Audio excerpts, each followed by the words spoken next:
La segunda carta de Pedro está dirigida a la misma red de iglesias que la primera carta de Pedro, y probablemente fue escrita desde el mismo lugar en Roma. Pedro ha entendido que morirá pronto, y la evidencia que tenemos de la tradición temprana dice que Pedro fue ejecutado por las autoridades romanas durante el reino del emperador Nerón.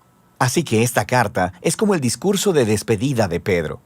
Él inicia ofreciendo un reto final, que los seguidores de Jesús deben ser personas que nunca dejen de crecer. Y a esto le siguen dos advertencias finales acerca de un número creciente de maestros corruptos que están haciendo que los cristianos en estas comunidades de iglesia se desvíen.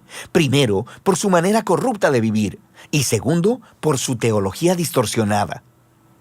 A lo largo de la carta, Pedro está combatiendo las acusaciones que estos falsos maestros han hecho contra él y los otros apóstoles. Y el objetivo de Pedro es restaurar la confianza y el orden a estas comunidades de iglesia. Así que Pedro inicia recordándoles a estas iglesias que a través de Jesús, Dios ha invitado a las personas a participar de su propia naturaleza divina.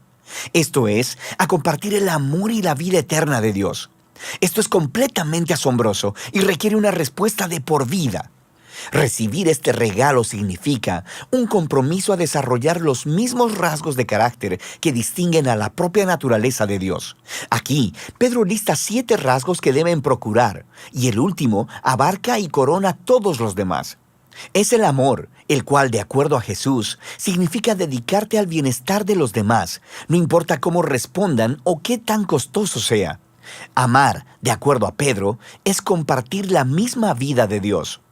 Pedro luego declara el propósito de la carta, que es el funcionar como un monumento a su enseñanza para que pueda ser transmitida a las siguientes generaciones, ya que no le queda mucho tiempo para estar ahí personalmente. Así que, antes de morir, él quiere abordar estas objeciones y acusaciones que están siendo hechas por los maestros que distorsionan las enseñanzas de Jesús y de los apóstoles. De manera que Pedro primero aborda una acusación repetida por los escépticos presentes y futuros, en el sentido de que él y los apóstoles simplemente inventaron todo esto de que Jesús se levantó de los muertos, que es el Rey del mundo y que Jesús en realidad no volverá. Así que Pedro ofrece su testimonio ocular sobre el poderoso momento en el que Jesús se transfiguró en la montaña. Recuerda la historia en Marcos capítulo 9. Los apóstoles vieron a Jesús como el Rey exaltado y su resurrección significa que Él está vivo como Rey y regresará un día para rescatar al mundo. Así que el futuro regreso de Jesús para traer el reino de Dios cumplirá todo lo que las antiguas escrituras han estado señalando. Las palabras de los profetas del Antiguo Testamento no son fantasías fabricadas. Es a través de las palabras humanas de la Escritura y a través del Jesús humano que Dios mismo nos ha hablado. Pedro luego continúa para lidiar con las amenazas que levantaron los líderes corruptos en la iglesia y se enfoca en otras objeciones que ellos plantearon. Primero, estos maestros niegan la idea de una rendición de cuentas final, donde Dios va a ser responsable a todas las personas por sus decisiones.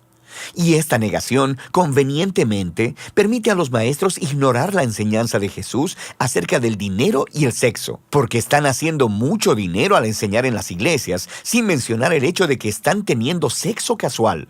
Pero Pedro le recuerda a los lectores que Dios puede responder a la rebelión con su justicia, y lo hará.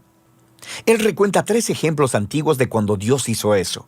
Primero, él menciona la historia de los hijos de Dios en Génesis 6, como fue interpretada en una popular obra judía de aquel tiempo, llamada Primera de Enoc. Primera de Enoc dice que los hijos de Dios son ángeles rebeldes que cruzaron la línea y se acostaron con mujeres, ganándose el juicio de Dios. Pedro luego habla de la historia del antiguo diluvio y después de la historia de Sodoma y Gomorra. En cada caso, hubo una rebelión que llevó al juicio divino. Pero Pedro dice, Dios siempre fue fiel en liberar a su pueblo y utiliza la historia de Lot para poner un ejemplo. Pedro luego conecta estas historias antiguas con la manera corrupta de vivir de los falsos maestros. Ellos también están detrás del dinero y del sexo, desprecian la autoridad de Dios y guían a otras personas a pensar que a Dios no le importan las decisiones morales. Él dice que ellos enseñan un mensaje de libertad cristiana y lo usan como licencia para hacer todo lo que quieren. Y por eso Pedro va a hablar de las cartas de Pablo más adelante en el capítulo 3. Parece que estos maestros han distorsionado el mensaje de Pablo sobre la libertad en Cristo. Pero esa no es la clase de libertad de la que hablaba Pablo. Y Pedro deja claro que esos maestros en realidad no son libres. En realidad son esclavos de sus impulsos carnales. Y el hecho de que son cristianos lo hace aún más trágico, porque conocer la enseñanza de Jesús los hace doblemente responsables. Se han convertido en lastimosos ejemplos de un antiguo proverbio sobre un perro volviendo a su vómito y un cerdo limpio volviendo al lodo. Pedro luego aborda el razonamiento en el que se basa la negación de los maestros de la final rendición de cuentas. Ellos dicen, generaciones del pueblo de Dios siguen naciendo y muriendo sin ver el cumplimiento de sus esperanzas. ¿Dónde está el regreso prometido de Jesús? Miren a su alrededor, él dice, a este maravilloso universo que habitamos. El hecho de que existimos significa que en algún momento en el pasado, la palabra de Dios intervino de manera dramática para crear algo de la nada y para traer orden desde el caos. Y Él puede hacerlo otra vez. Así que la verdadera pregunta aquí es, ¿por qué Dios tarda tanto? Pero Pedro nos recuerda que nuestra concepción humana del tiempo es extremadamente limitada. Los largos periodos de tiempo a través de los cuales Dios trabaja no encajan en el panorama de nuestras muy cortas vidas. Estas grandes cantidades de tiempo son en realidad una señal de la paciencia de Dios, porque a cada generación se le ofrece una oportunidad para reconocer su propio egoísmo, para humillarse a sí misma y para arrepentirse delante de la gracia generosa de Dios. Y la gracia de Dios traerá la historia a su final en el día del Señor. Aquí, Pedro hace referencia a la poesía profética de Isaías y de Sofonías, quienes describieron el día de la justicia de Dios como un fuego consumidor. Pedro dice que los cielos pasarán y los estoicheia serán destruidos por el fuego. Esta es una palabra griega que puede referirse a los elementos, y en ese caso significa la disolución del universo material. O probablemente se refiere a los cuerpos celestiales. En otras palabras, las estrellas. Eso es lo que significa esta palabra en Isaías 34, de donde Pedro está citando. Y en ese caso, esta frase es una metáfora sobre el cielo siendo desprendido, por así decirlo, delante del Dios que todo lo ve. Y entonces, por eso Pedro dice que el día del Señor resultará en la tierra y todas sus obras siendo expuestas. El propósito final de la justicia consumidora de Dios no es eliminar el universo material. Más bien, es exponer la maldad y la injusticia y removerla para que una nueva clase de cielos y tierra puedan emerger. Una que esté permeada de justicia, llena del amor y del pueblo de Dios, quienes conocen y aman a Dios y a su prójimo como a ellos mismos. Pedro concluye diciendo que esta es la verdadera esperanza cristiana, la que Jesús y todos los apóstoles han estado anunciando, incluyendo a Pablo, cuyos escritos pueden malinterpretarse si los sacas de contexto. Pero todos los apóstoles están en la misma página.